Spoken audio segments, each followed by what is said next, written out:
So please welcome Dr. Sameer Kumar Thalagi.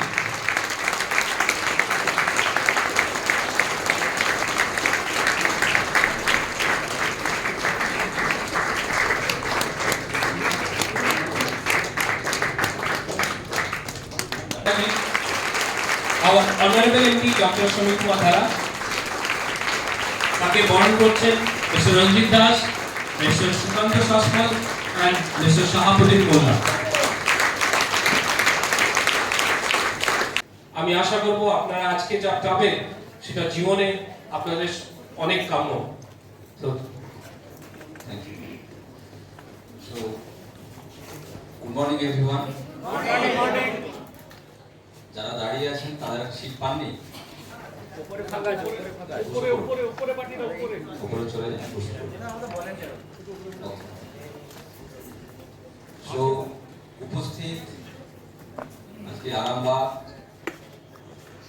এই রামমোহন হলে যারা বসে আছি আমরা, তাদের সবাইকে আমার তরফ থেকে অসংখ্য ধন্যবাদ। আজকে আপনারা এসেছেন, আর যারা আসতে পারেনি হয়তো আসার ইচ্ছে ছিল, কারণ আমাদের জায়গা সত্যি সত্যি অনেক ছোট জায়গা, তার কারণ এখানে অনেক মানুষ আছেন যারা স্বাস্থ্য সম্পর্কে তাদের আগ্রহ হয়তো অনেক বেশি, কিন্তু যারা আসতে পারেননি কোনো না কোনো কাজের জন্য বা আজকের এই সীমিত আমাদের সিটের জন্য।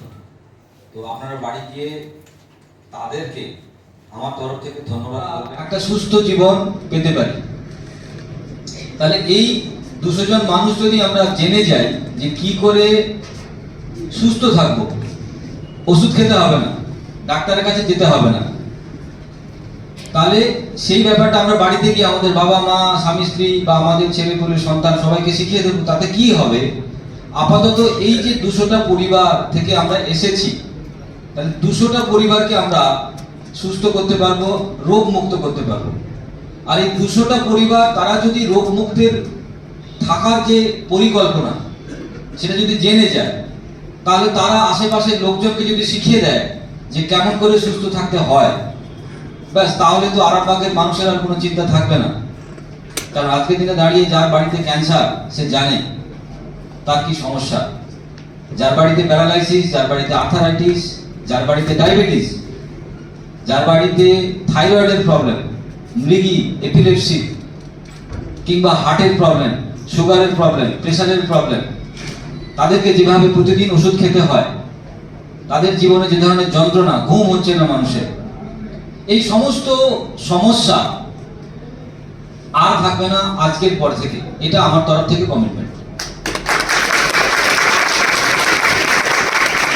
তাহলে কি করলে আমরা সুস্থ থাকবো, কেমন করে আমাদের এই যে মানব সম্পদ, তার কারণ এইটা যদি সুস্থ না থাকে তাহলে আমি কিন্তু কোনো কিছু করতে পারবো না। আমার যে কাজ, সে আমি চাকরি করি, ব্যবসা করি, এগ্রিকালচার, যা কিছুই কাজ করি, তাহলে সেই সমস্ত কাজের জন্য আমাদের শরীর লাগে। আর কিসের জন্য শরীর লাগে? ভালোবাসা পাওয়ার জন্য, প্রশংসা পাওয়ার জন্য, আনন্দ ফুর্তিতে থাকার জন্য। কারণ রোগী মানুষকে কেউ ভালোবাসে না, যতই আপনার স্ত্রী হোক, যতই আপনার স্বামী হোক। ভাবুন, চোখে বিচুটি, কানে পুঁজ, নাকে সর্দি, গলায় কফ, এরকম মানুষকে কেউ ভালোবাসবে? কেউ ভালোবাসবে না।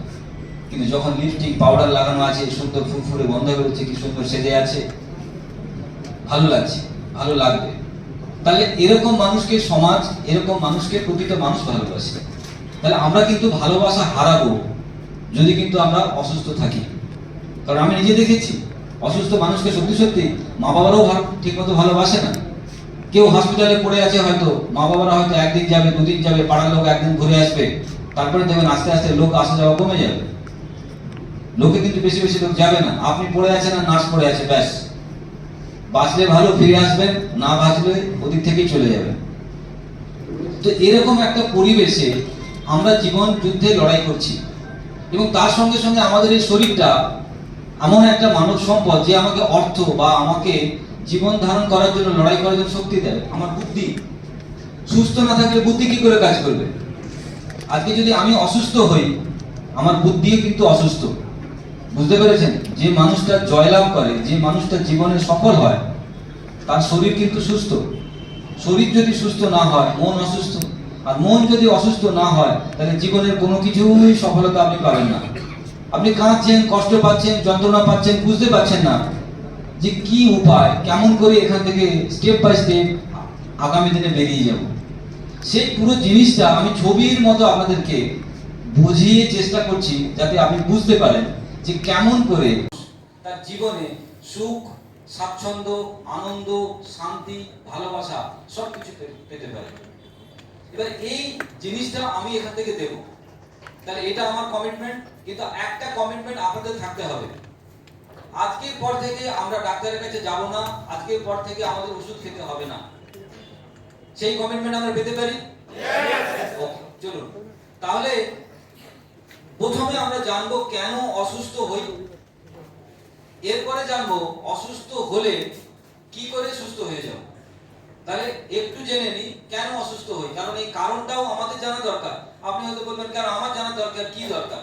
আরে বাবা, শরীরটা তো আপনার, সুস্থ আপনাকে হতে হবে।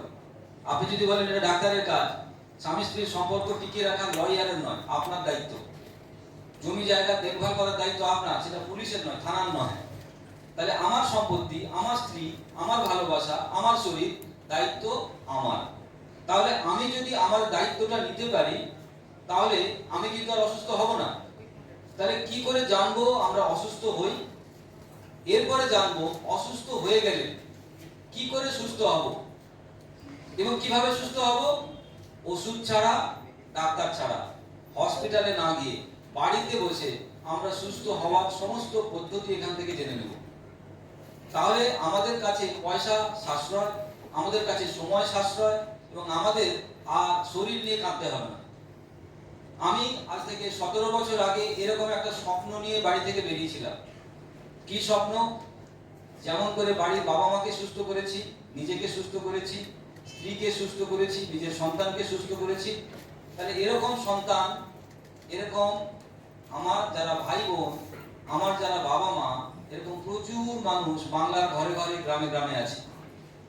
তারা বড় অসহায়, শ্বাসকষ্টে ভুগছে, ডায়াবেটিকে ভুগছে, ক্যান্সারে ভুগছে। তাদের কোনো রাস্তা নেই, সঠিক রাস্তা, কি করে সুস্থ হবে। তাহলে সেই প্রতিশ্রুতি নিয়ে আমি বাড়ি থেকে বেরিয়েছিলাম, এবং সেই প্রতিশ্রুতি রাখার জন্য কিন্তু আছে আরামবাগ।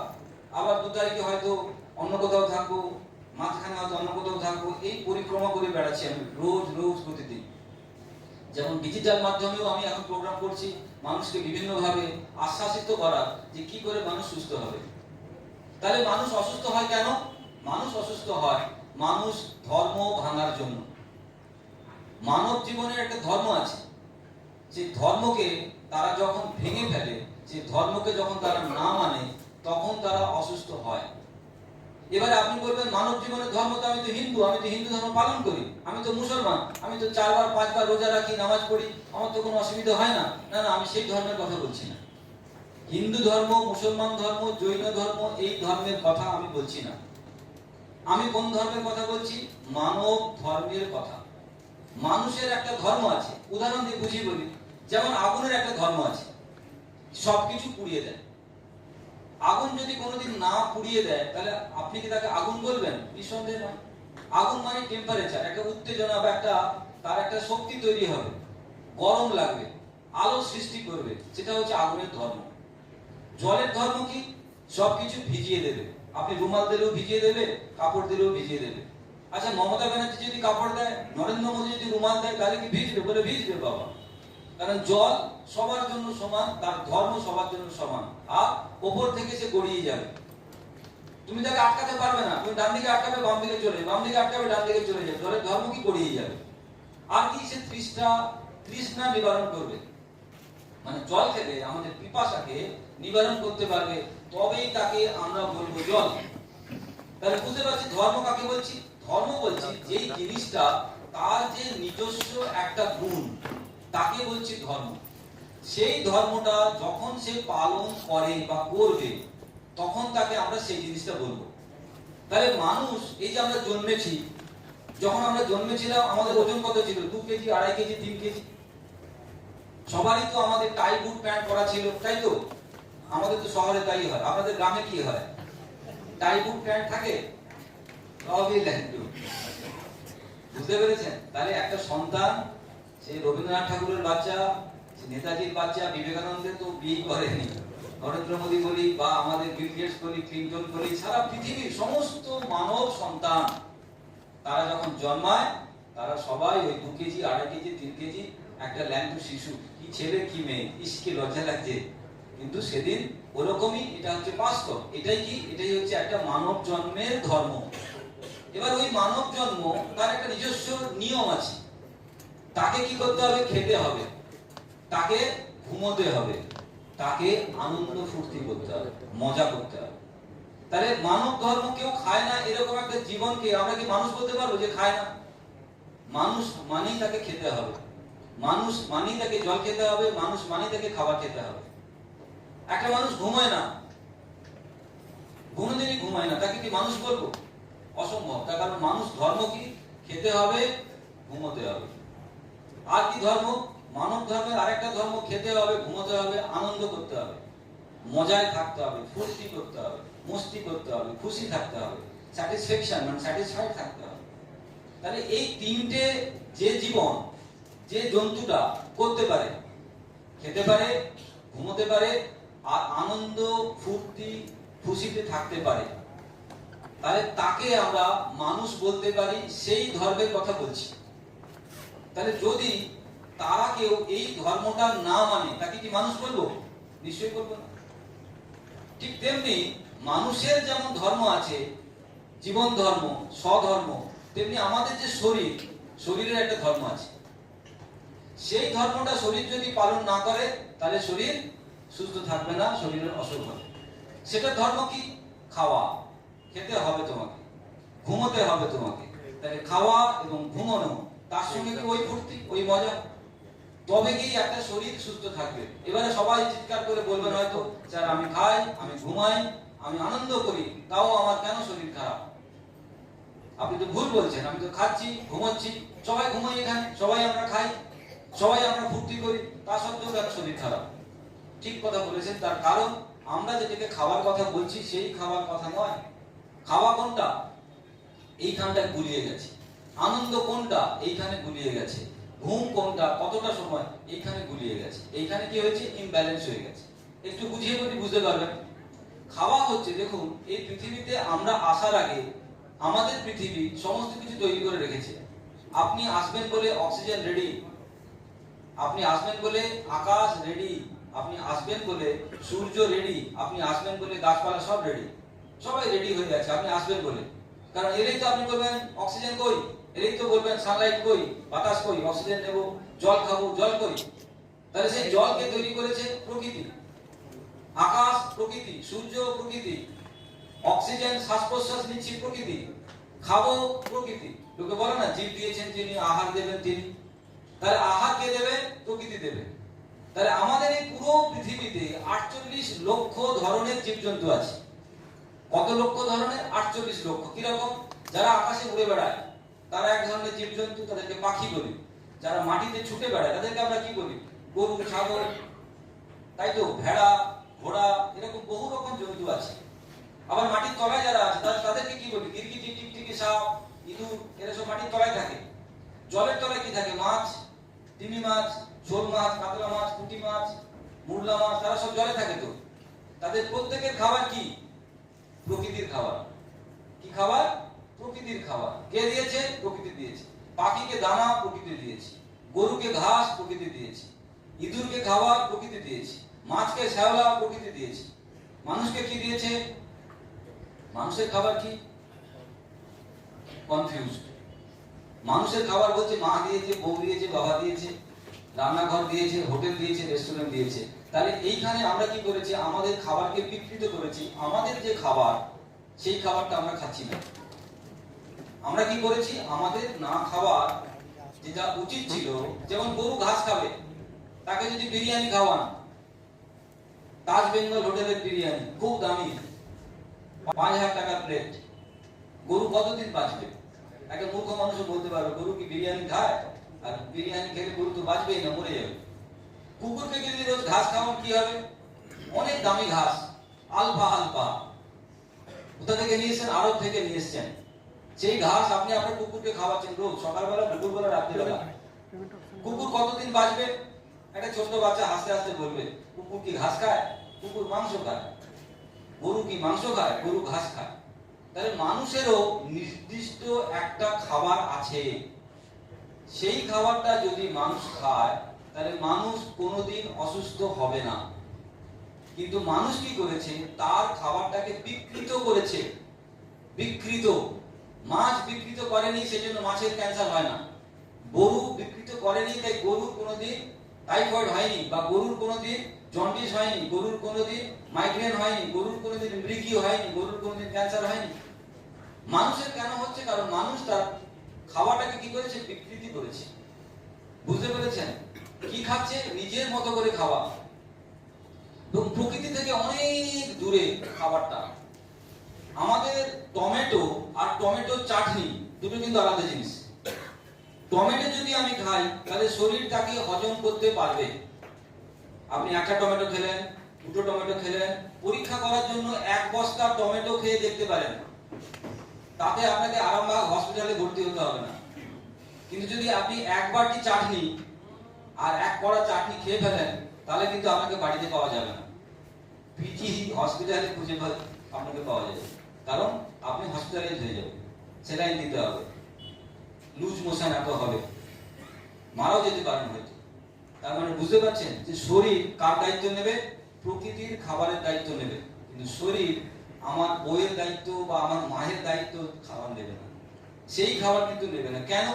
কারণ টমেটোটা যখন টমেটো ছিল তখন শরীরটাকে চিনতে পেরেছে, কিন্তু টমেটোর সঙ্গে যখন চিনি মিশিয়েছি, টমেটোর সঙ্গে যখন নুন মিশিয়েছি, টমেটোর সঙ্গে যখন তেল মিশিয়েছি, তারপরে তাকে আগুনে পুড়িয়েছি, তখন কিন্তু টমেটোটা টমেটো নেই, সেটা একটা নতুন রূপ নিয়েছে। সেই রূপটার নাম বলছি চাটনি। তাতে আমি বলছি টমেটোর চাটনি, কিন্তু শরীর কি জানে টমেটোর চাটনি? শরীর জানে। তাহলে এই যে কনফিউশন শরীর হলো, তারপরে ওই খাবারটা আপনার শরীরে কি হলো? হজম হলো না। কি হলো না? হজম হলো না। আপনি বলেন হজম হলো না, কি হলো? আমি ডাইজিন খেয়ে নেবো, আমি ইনো খেয়ে নেবো, কোল্ড ড্রিঙ্কস খেয়ে নেবো, আরো কত রকম বেরিয়েছে সব জিনিস খেয়ে নেবো, হজম হয়ে যাবে। তাই তো করছি আমরা রোজ। হজম হয় না, হবে না মানে হজম হতেই হবে বলে আমরা যা কিছু খাচ্ছি, রোজ রোজ রোজ রোজ খাচ্ছি। এবারে শরীরের কাছে তো কোনো রকম ভাষা নেই। আমি যেমন আপনাকে বুঝিয়ে বলছি, আপনি যেমন আপনার যন্ত্রণাটা ডাক্তারবাবুকে বলেন বা আমাকে বলবেন, শরীর আপনাকে কিভাবে বলবে? লিখবে চিঠি টু দা গ্রাম পঞ্চায়েত প্রধান, আমার খুব কষ্ট হচ্ছে গো, আমাকে দেখো গো, বলবে। আপনাকে চিঠি দেবে, আপনাকে এসএমএস করবে, টিকটক এসএমএস করবে। আমাদের মোবাইল এসএমএস আছে না, হোয়াটসঅ্যাপ আছে। রাত্রিবেলা 12টার সময় খেয়েছো, ঘুমিয়েছো, হ্যাঁ গো এখনো কি জেগে আছো, করি না আমরা এসএমএস? তাহলে শরীর কিন্তু হ্যাঁ গো ও এসএমএস করতে জানে না। শরীর কি করে? শরীর ব্যথা দিয়ে বুঝিয়ে দেয়। ব্যথা, ব্যথা মানে কি? সিগন্যাল। বুকে ব্যথা, পেটে ব্যথা, কোমরে ব্যথা, পেছনে ব্যথা, সামনে ব্যথা, উপরে ব্যথা, নিচে ব্যথা। তাহলে এই ব্যথা মানে কি? শরীরের তারা হচ্ছে দূত। শরীর আপনাকে ব্যথা দিয়ে বুঝিয়ে দিচ্ছে যে আমার শরীরের সমস্যা হচ্ছে, আমাকে একটু দেখো। আপনি বাড়িতে রান্নাঘরে কাজ করছেন, হঠাৎ টিং টং, আপনি কি বলবেন? তার মানে দরজায় কেউ এসেছে, কলিং বেল। আপনি কি রেগে বলবেন এই কলিং বেল সরাও, ভেঙে ফেলে দাও? আমরা তাই করছি, কলিং বেল ভেঙে ফেলে দিচ্ছি। বলছে ব্যথার একটা ওষুধ দেবেন? বলি না ডাক্তারের কাছে কি ব্যথার একটা ওষুধ দেবেন? ব্যথা আমাদের শরীরের জন্য বন্ধু, আমাদের শত্রু নয়। ব্যথা থাকা দরকার। ব্যথা না হলে বুঝবো কি করে যে মাথাতে কোনো সমস্যা হচ্ছে? ব্যথা না থাকলে বুঝবো কি করে বুকে কিছু সমস্যা হচ্ছে? তাহলে আমি যখন প্রকৃতির খাবার খেলাম না, শরীর করে দিল বদ হজম, শরীরের একটা আনইজি ফিল, একটা অস্থিরতা, গ্যাস, বুক জ্বালা হতে পারে, দাঁত টক হতে পারে, কিংবা পেটের মধ্যে ভুটভাট হতে পারে, ব্যথা হতে পারে। এরকম সিগন্যাল মানে শরীর বলছে তুমি যেটা দিলে বাবা আমি সেটা নিলাম না। তুমি দিলে বটে কিন্তু আমি নিই। এরকম দিনের পর দিন দিনের পর দিন দিনের পর দিন আপনি করে যাচ্ছেন। তাহলে শরীর আপনার সঙ্গে কি কি করা উচিত? শরীরে আমি একবার বলেছি তুমি শুনলে না, আবার বলেছি শুনলে না, আবার বলেছি শুনলে না, তুমি কি করবে আমাকে বলো। এইখানে যারা বসে আছেন, আমি একবার গিয়ে চিমটি কাটবো, আপনি না বলবেন, আমি আবার কাটবো, আবার কাটবো, আবার কাটবো, তখন আপনি কি করবেন? আমার কানের গোড়ায় দেবেন না? শরীরও কানের গোড়ায় দেয়। তাই আমাদের যত রকমের রোগ, সেটা কি? আমাদের ধর্ম না মানা, আমাদের প্রকৃতির নিয়ম না মানা।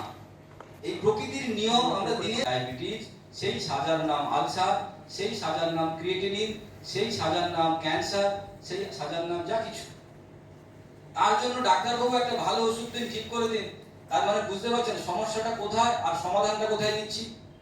তাহলে আমাদের সমাধান কোথায়? যদি কাল থেকে আমি প্রকৃতির খাবার শুরু করে দিই, তাহলে প্রকৃতির খাবারের দায়িত্ব প্রকৃতি সুস্থ করে দেবে আমাকে, আমি আর অসুস্থ হব না। কারণ গত 17 বছর আমি এরকম ভাবেই আছি, আমাকে ডাক্তার দেখাতে হয়নি। আমারও ডায়াবেটিস ছিল 350, আমারও স্কিনের প্রবলেম ছিল, হেয়ারের প্রবলেম ছিল, চোখের প্রবলেম ছিল, দাঁতের প্রবলেম ছিল, আরো বহু রকম প্রবলেম। সেগুলো কোনো কিছুই প্রবলেম নেই। আর গ্যাস অ্যাসিড তো মারাত্মক ছিল। তাহলে কোনো ওষুধ আমাকে খেতে হয়নি, তার কারণ প্রকৃতির খাবার যদি কেউ খায় তাহলে প্রকৃতি তার দায়িত্ব নেবে। সুতরাং তুমি যদি আপেল খাও তাহলে প্রকৃতি দায়িত্ব নেবে, কিন্তু আপেলের যদি পায়েস খাও তাহলে প্রকৃতি দায়িত্ব নেবে না। বোঝা গেছে? তাহলে আমরা কি করছি? প্রকৃতির খাবার খাচ্ছি না, সেই কারণে প্রকৃতি আমাকে সাজা দিচ্ছে। সেই জন্য একটা ফর্মুলা আমার এই 17 বছরের আবিষ্কারে আমি তৈরি করতে পেরেছি, বাঁচা ইকুয়াল টু কাঁচা। কি ফর্মুলা? বাঁচা ইজিক্যাল টু কাঁচা। তার মানে যদি কেউ বাঁচতে চায় তাকে কি খেতে হবে? কাঁচা খাওয়া। কাঁচা খেতে হবে। এবারেই সঙ্গে সঙ্গে মুশকিলে পড়ে যাব, কতটা খাবো, কি খাবো, কখন খাবো, পরে বলছি, সব শিখিয়ে দেবো আস্তে। এই দুজনকে আমরা চুপি চুপি শিখিয়ে দেবো, প্রবলেম সলভ হয়ে যাবে। তাহলে ফর্মুলা 1 কি জানলাম? আমরা খাই কি না খাই, কিন্তু ফর্মুলাটা মাথায় রাখতে হবে, বাঁচা ইকুয়াল টু কাঁচা। তাহলে গরু জানে গরু বেঁচে আছে, ছাগল জানে ছাগল বেঁচে আছে, বাঘ জানে বাঘ বেঁচে আছে, মানুষ জানে না মানুষ মরছে। তাহলে আজকে আমরা শিখে গেলাম বাঁচা ইকুয়াল টু কাঁচা। ফর্মুলা নাম্বার 2, যাদের বাড়িতে কান্নাকাটি তারা সবাই করে রান্নাবাটি। বুঝতে পেরেছেন? যাদের বাড়িতে কান্নাকাটি, এই কান্নাকাটি করছেন না, স্যার আমার ক্যান্সার হয়েছে, স্যার আমার ডায়াবেটিস হয়েছে, স্যার আমার প্রেসার হয়েছে, আমার মাকে দেখুন না শ্বাসকষ্ট হচ্ছে, ভালো হাত পা কাঁপছে, ডাক্তার কি বলেছে, কি প্রবলেম, নাম দিয়ে দিয়েছে, ঠিক আছে।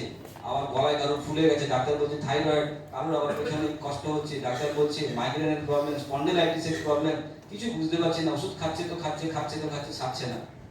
তাহলে সারা সেকেন্ড মাত্র কি? যাদের বাড়িতে কান্নাকাটি তারা সবাই করে রান্নাবাটি। তাহলে রান্নাবাটি যদি তুমি কমাও তাহলে তোমার কান্নাকাটি কমে যাবে। পরীক্ষা করে দেখো রে বাবা, এত উদাস হওয়ার দরকার নেই। তাহলে যদি আমরা পরীক্ষা করে দেখি, যদি রান্না করা খাবার যদি কমাতে পারি, তাহলে আমাদের কিন্তু প্রবলেম, এই যে মেডিকেল প্রবলেমের যে কমপ্লেন, সেটা কিন্তু চলে যাবে। তাহলে ফর্মুলা নাম্বার 3 কি? আমরা 1 জেনেছি, 2 জেনেছি, 3 কি? চাল ও গম খাবো কম। বুঝতে পেরেছেন? চাল ও গম খাবো কম। সারা পৃথিবী চাল গম খেয়েই মরছে। সারা পৃথিবীতে যে 750 কোটি লোক, পৃথিবীতে তাদের সবার সমস্যা, মারাত্মক মারাত্মক সমস্যা। যেমন আমাদের ভারতবর্ষের লোকেরা বেশি বেশি চাল খায়, ভাত মুড়ি চিড়ে, বুঝতে পেরেছেন, পায়েস ক্ষীর সবই ভাত ভাত ভাত ভাত, চাল চাল চাল চাল। আর কি? গম। গম থেকে কি হয়? আটা, গম থেকে ময়দা, গম থেকে সুজি, গম থেকে সিঙ্গাড়া, গম থেকে পরোটা, গম থেকে কচুরি, গম থেকে লুচি, বুঝতে পেরেছেন, গম থেকে বিস্কুট, গম থেকে কেক। তাহলে যারাই খাচ্ছে চাল গম বেশি বেশি, তাদেরকে কিন্তু শরীরের অনেক তাদের ক্ষতি এবং তাদের জন্য তাদের রোগ তৈরি হচ্ছে। সেই জন্য ফর্মুলা নাম্বার 3, চাল ও গম খাবো কম। কিভাবে খাবো পরে বোঝাচ্ছি। আর ফর্মুলা নাম্বার 4, যেটা সত্য সত্য আবিষ্কার হচ্ছে সারা পৃথিবীতে, অনেকে খুঁজছিল, ধরতে পারছিল না যে প্রবলেমটা কোথায়। চাল গম কম খেয়েও প্রবলেম হচ্ছে না, রান্না করা খাবার বন্ধ করেও প্রবলেম সলভ হচ্ছে না, কাঁচা খেয়েও প্রবলেম সলভ হচ্ছে না। তারা বলছে যে ফর্মুলা নাম্বার 4, যদি না হতে চাও বরবাদ, দিতে হবে তোমাকে ধন্যবাদ। বুঝতে পারছেন? ধন্যবাদ দেয়নি বলে ক্যান্সার, ধন্যবাদ দেয়নি বলে আলসার, ধন্যবাদ দেয়নি বলে ডায়াবেটিস, ধন্যবাদ দেয়নি বলে ব্লাড প্রেশার। ধন্যবাদ দিতে হবে। কিভাবে দেব, কখন দেব, কেমন ভাবে দেব, পরে আলোচনা করছি। তাহলে বুঝতে পেরেছেন এই পুরো জিনিসটা। এরপরে আমি জিনিসটাতে আরেক জায়গায় আসছি। আমাদের এই পুরো শরীরটা প্রকৃতির সঙ্গে লেগে আছে। আমাদের প্রবলেম কি হয়েছে, আমরা যখন জন্মেছিলাম তখন আমরা প্রকৃতির মতো করে জন্মেছিলাম, কিন্তু তারপরে আমরা আমাদের বুদ্ধি দিয়ে অনেক কিছু পরিবর্তন করে ফেলেছি। পরিবর্তন করেছি, জামা কাপড়ের ল্যাঙ্কো ছিলাম, জামা কাপড় পরে নিয়েছি, কোনো বাড়ি ঘর তো ছিল না, বাড়ি ঘর বানিয়েছি আমরা। তাহলে ধীরে ধীরে কি হয়েছে, fridge, TV, tape recorder, mobile phone, lipstick, powder, বুঝতে পেরেছেন, হাঁড়ি কড়া, কত রকমের জিনিস আমরা তৈরি করতে এখন তো মনে হয় সূর্যকেও তৈরি করে ফেলবো, একটা চাঁদও তৈরি করে ফেলবো, জলও কৃত্রিম ভাবে তৈরি করে ফেলবো, H2O, অক্সিজেন মেশাবো, হাইড্রোজেন মেশাবো, জল তৈরি হয়ে যাবে। এরকম আমাদের বিভিন্ন রকম সব চেষ্টা চলছে, যেন মনে হচ্ছে আমরা সমস্ত লোককে নিয়ে মঙ্গল গ্রহে চলে যাব, পৃথিবীতে আর থাকবো না। তাহলে এরকম যে জিনিস মানুষ একমাত্র তার বুদ্ধি দিয়ে তৈরি করতে পেরেছে, তাহলে এই যে পরিবর্তন, এই যে অনেক অনেক ডেভেলপমেন্ট, এই যে বিজ্ঞানের এত উন্নতি, সেগুলো কিন্তু সমস্ত কিছু আমরা তৈরি করেছি এবং এর জন্য আমাদের গর্ব প্রকাশ, এই জন্য আমাদের গর্ববোধ। সেই গর্বে আমরা হয়ে গেছি অন্ধ। কেন? কারণ তুমি যা কিছু করেছো, চোখে চশমা পরেছো, পায়ে জুতো পরেছো, জামা কাপড় পরেছো, সবই কিন্তু শরীরের বাইরে। শরীরের ভেতরে তুমি কি করেছো বাবা? 1 লক্ষ বছর আগে শরীরের ভেতরে একটা মাত্র তোমার কিডনি ছিল, তোমার একটা হৃৎপিণ্ড ছিল, একটা ফুসফুস ছিল। সেটা কি 10-12টা করতে পেরেছো বিজ্ঞানের উন্নতির সঙ্গে সঙ্গে? তুমি বলছো এই সরকার থাকবে না, অন্য সরকার আসবে, সরকার বদল ঘটিয়ে দিচ্ছ, তুমি রক্তের বদল ঘটাতে পেরেছো? রক্তের রং সেদিনও ছিল লাল, আজও লাল। সে তৃণমূল করলেও লাল, সিপিএম করলেও লাল, বিজেপি করলেও লাল, রিক্সাওয়ালারও লাল, নরেন্দ্র মোদীরও লাল। সুতরাং সব জায়গায় রক্ত কিন্তু লাল, সেখানে কিন্তু কোনো পার্থক্য নেই। ধরতে পারছেন যে বাইরের জগৎটাকেই ভেবেছি আমরা ভেতরের জগৎ। বাইরের জগতের যত পরিবর্তন হয়ে যাক তাতে কোনো অসুবিধে নেই। আজও 9 মাস 10 দিন লাগে একটা বাচ্চা পৃথিবীতে আসতে। তোমার কোন ডাক্তার 3 দিনে বাচ্চা তৈরি করে তোমাকে বাড়িতে পাঠিয়ে দেবে যে আমরা হাজবেন্ড ওয়াইফ পুরী বেড়াতে যাবো, স্যার 3 দিনে করে দিন? অত সময় নেই আমাদের, তাড়াতাড়ি যেতে হবে স্যার।